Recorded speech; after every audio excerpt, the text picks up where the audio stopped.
Today was presenting the final results from the 2-year trial here at Helens Hill. What we were looking for in this trial is to see how the soil system responds to being covered as opposed to having a scheduled spray to keep it bare. This project was a partnership between Agribusiness Yarra Valley, Enviromix, Helens Hill Estate, TVS and Wine Yarra Valley.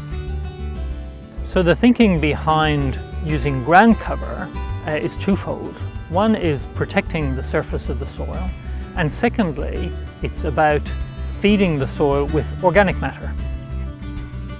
Financial benefits to the vineyard are pretty substantial, and you can look at them as in two factors. First of all, to the product outcome, and that the product we believe is improving, and so the wine quality or qualitative analysis of the wine suggests that it's improving with time.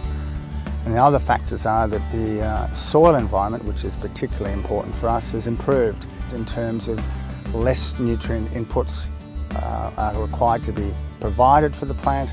We also see an improvement in weed control, which is again an issue in vineyards, and so we have savings in less applications of sprays to achieve weed control. If the landholder is able to reduce costs in application of pesticides and in labour in applying those chemicals, there's also an environmental benefit to the waterway.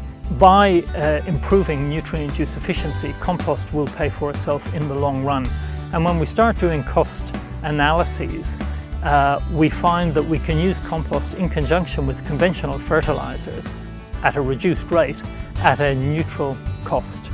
And certainly longer term, we'd be looking to maintain that neutral cost, potentially with increased productivity, but certainly with no greater outlay.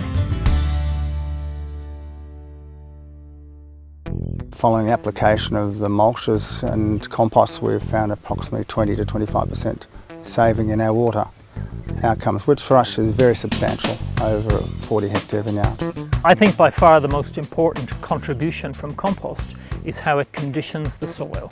And what that means is it basically provides fuel for the soil organisms to optimise the growing environment for plant roots. Soil tests which have shown overall improvement in various micronutrients and fertility aspects of the soil, and also certainly an improvement, and particularly an improvement in organic carbon, and that's a big plus for us because these soils are relatively deficient in organic carbon.